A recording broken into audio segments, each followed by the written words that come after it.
Pernahkah kamu berpikir, kenapa banyak petani bekerja keras sepanjang tahun, tapi tetap kesulitan menyimpan hasil jerih payahnya? Bukan karena mereka malas, bukan juga karena tanahnya tak subur. Seringkali, masalahnya justru ada pada cara menyimpan nilai dari hasil kerja mereka sendiri. Saya pernah duduk di sebuah warung kopi desa, mendengar cerita petani yang panennya bagus, harga jual lumayan, tapi 3 bulan kemudian uangnya sudah habis. Bukan untuk foya-foya, tapi untuk kebutuhan hidup, biaya tanam berikutnya, dan keperluan mendesak yang datang tanpa aba-aba. Di titik itu saya sadar, masalah petani bukan cuma soal produksi, tapi soal menjaga nilai uang. Data inflasi beberapa tahun terakhir menunjukkan satu hal sederhana. Nilai uang tunai terus tergerus. Harga pupuk naik, biaya tenaga kerja naik, harga kebutuhan pokok ikut naik. Tapi hasil panen tidak selalu naik seiring waktu. Akibatnya, banyak petani bekerja di treadmill ekonomi, berlari keras, tapi tetap di tempat yang sama. Di sisi lain, ada aset sederhana yang sejak ratusan tahun lalu dipakai untuk menyimpan nilai. Emas. Masalahnya, emas sering dianggap jauh dari dunia petani. Terlalu mahal, terlalu ribet, terlalu kota.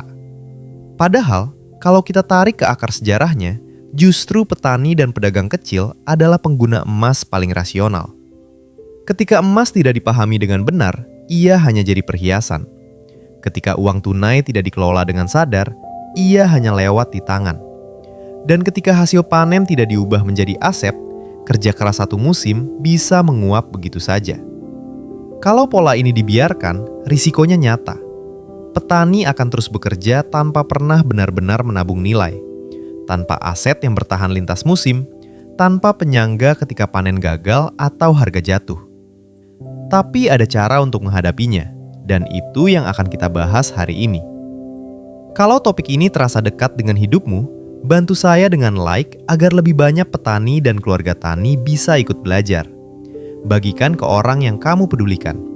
Dan tuliskan di komentar, menurutmu aset apa yang paling masuk akal untuk petani hari ini? Pastikan juga kamu subscribe, karena pembahasan ini akan kita kupas secara utuh, tenang, dan praktis di segmen berikutnya. Sekarang mari kita jujur pada diri sendiri. Masalah petani dan emas bukan terletak pada tidak mampu membeli, tapi pada cara berpikir dan sistem yang terbentuk selama bertahun-tahun. Akar masalah pertama adalah hasil panen diperlakukan sebagai uang habis pakai, bukan nilai yang harus dijaga. Setelah panen, fokus utama biasanya langsung ke pengeluaran, bayar utang, beli pupuk, biaya hidup, kebutuhan keluarga. Semua itu wajar.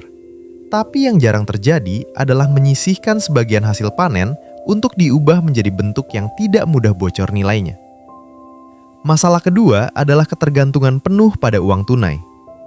Uang tunai terasa fleksibel, tapi justru disitulah bahayanya. Secara psikologis, uang yang bisa dipegang dan dibelanjakan kapan saja lebih mudah keluar. Banyak riset perilaku keuangan menunjukkan bahwa semakin cair suatu aset, semakin tinggi kemungkinan ia habis tanpa rencana. Ini bukan soal disiplin individu semata, tapi sifat alami manusia. Kesalahan umum ketiga adalah menunggu jumlah besar baru mulai menabung aset. Banyak petani berpikir emas hanya relevan jika bisa beli langsung dalam jumlah besar. Akibatnya, mereka menunda terus. Padahal, penundaan ini membuat mereka kehilangan waktu. Dan dalam keuangan, waktu adalah faktor yang tidak bisa digantikan. Akar masalah berikutnya adalah pola pikir musiman. Petani terbiasa berpikir dari satu musim ke musim berikutnya. Fokusnya pendek, tanam, rawat, panen, ulangi. Pola ini efektif untuk produksi, tapi berbahaya untuk akumulasi aset. Tanpa sistem jangka panjang, setiap musim berdiri sendiri, tidak saling menguatkan. Ada juga kesalahan persepsi tentang risiko. Banyak orang takut harga emas turun, tapi lupa bahwa risiko terbesar justru ada pada uang yang diam di tangan saat inflasi berjalan pelan tapi pasti. Nilainya berkurang tanpa suara, tanpa peringatan. Yang perlu kita pahami, ini bukan kesalahan personal, bukan karena kurang pintar, bukan karena tidak kerja keras. Ini adalah hasil dari sistem berpikir yang tidak pernah diajarkan secara utuh kepada petani.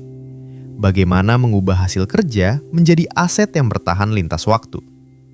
Selama hasil panen hanya dianggap sebagai uang untuk dibelanjakan, bukan nilai untuk disimpan, maka siklus ini akan terus berulang. Bekerja keras, tapi tetap rentan. Masalah ini sebenarnya bisa diselesaikan, asal kamu tahu cara kerjanya. Di segmen berikutnya, kita akan membangun kerangka berpikir sederhana agar emas tidak lagi terasa asing bagi petani, tapi justru menjadi alat yang logis dan membumi. Sebelum bicara langkah teknis, kita perlu satu pemahaman inti. Emas bukan alat untuk cepat kaya. Emas adalah alat untuk menjaga nilai hasil kerja. Bayangkan siklus hidup petani. Ada musim tanam, musim rawat, dan musim panen. Masalahnya, nilai hasil panen tidak bergerak seirama dengan waktu. Hari ini uang hasil panen terlihat cukup, tapi 6 bulan kemudian daya belinya bisa turun. Disinilah emas bekerja, bukan sebagai spekulasi, tapi sebagai penahan nilai. Prinsip sederhananya begini, jika uang terus dicetak, nilainya cenderung turun. Jika emas jumlahnya terbatas, nilainya cenderung bertahan. Ini bukan teori rumit, ini hukum dasar supply dan demand.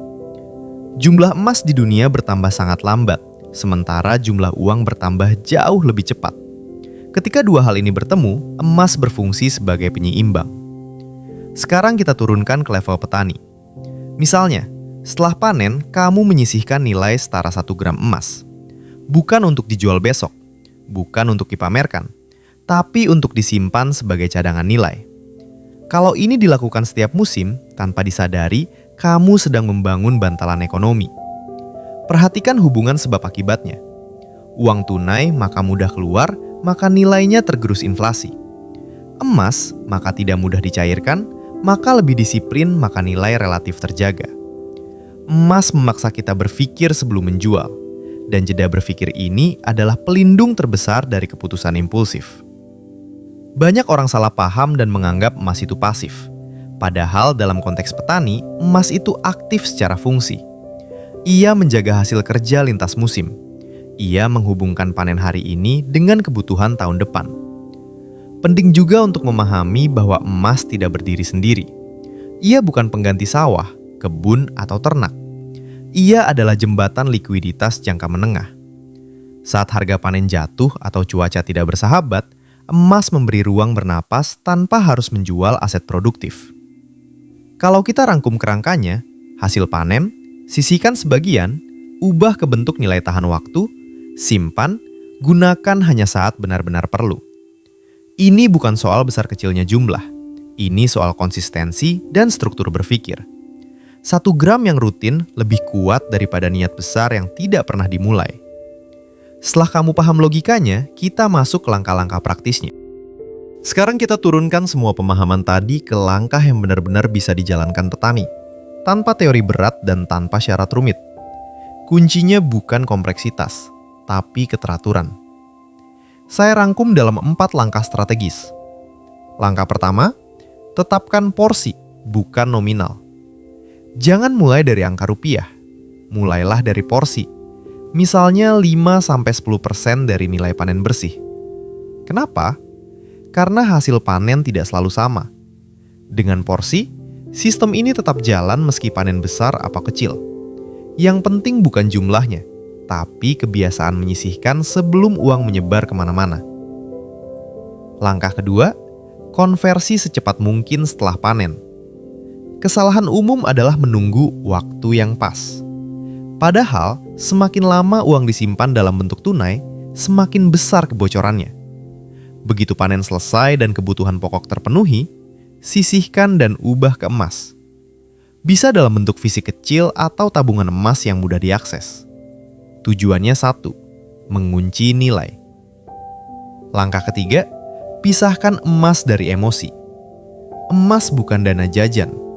Simpan di tempat yang tidak mudah diambil. Perlakukan emas sebagai cadangan strategis, bukan solusi instan. Dengan cara ini, emas hanya akan dijual saat benar-benar perlu. Gagal panen, modal tanam mendesak, atau peluang produktif yang jelas. Langkah keempat, evaluasi per musim, bukan per hari. Petani hidup dalam siklus, bukan harian. Jadi evaluasi juga harus musiman. Setelah 2 atau 3 musim, lihat hasilnya. Bukan hanya jumlah emas, tapi rasa aman yang terbentuk. Banyak petani yang konsisten menyimpan sebagian hasil panennya dalam bentuk aset, melaporkan tekanan finansial yang jauh lebih rendah saat harga turun. Saya beri satu contoh singkat. Seorang petani padi menyisihkan rata-rata setara 1 gram emas per musim. Dalam 3 tahun, tanpa terasa, ia memiliki cadangan nilai yang bisa dipakai saat panen terganggu akibat cuaca. Ia tidak menjual sawah, tidak menambah utang, hanya mengubah bentuk simpanannya lebih awal. Strategi ini tidak menjanjikan kaya mendadak, tapi ia mengurangi risiko hidup. Dan dalam dunia pertanian, itu sangat berharga. Namun strategi saja tidak cukup, karena hasil besar selalu dimulai dari pola pikir yang tepat. Di segmen berikutnya, kita akan bicara soal mindset. Cara berpikir agar langkah-langkah ini tidak berhenti di tengah jalan. Pada akhirnya, emas di tangan petani bukan soal logamnya. Ia soal cara berpikir terhadap hasil kerja. Mindset pertama yang perlu diposisikan ulang adalah ini. Hasil panen bukan hadiah untuk dihabiskan, tapi amanah untuk dijaga.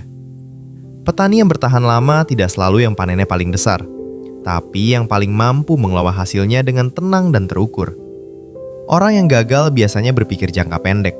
Begitu panen datang, fokusnya langsung ke apa yang bisa dibeli hari ini.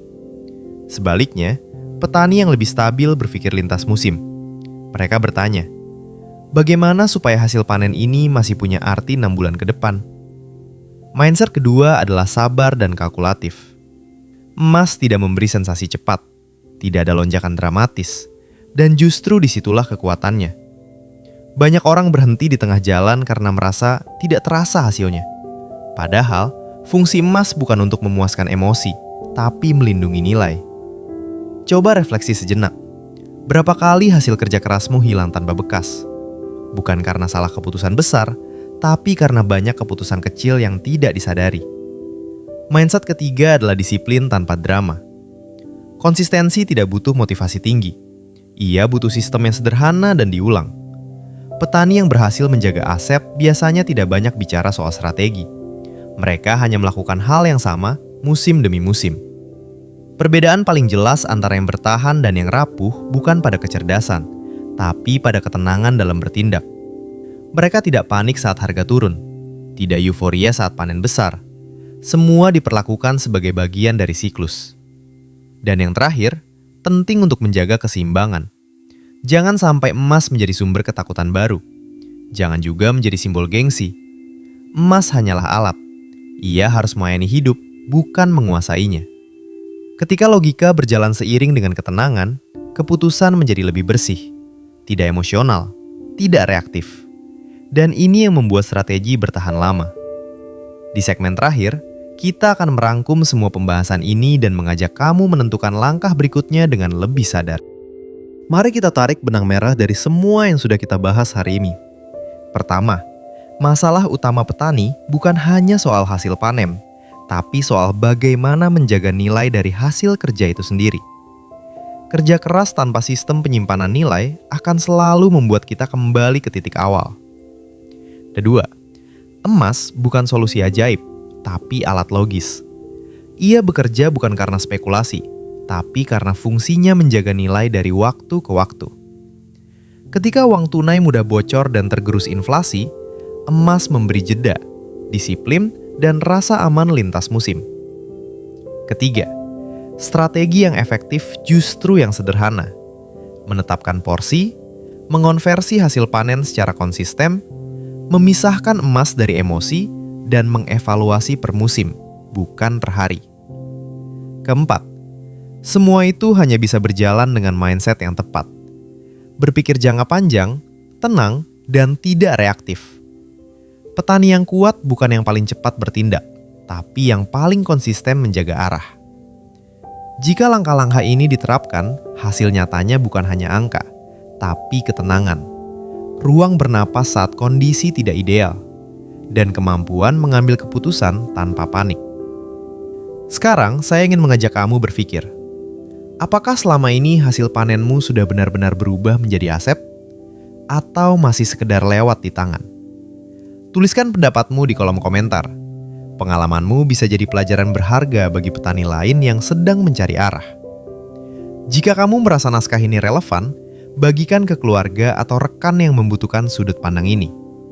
Dan pastikan kamu subscribe, karena di channel ini kita akan terus membahas tanaman, pertanian, aset, dan keuangan dengan cara yang tenang, rasional, dan membumi. Karena dalam dunia bisnis dan investasi, bukan siapa yang paling cepat yang menang, tapi siapa yang paling paham arah langkahnya.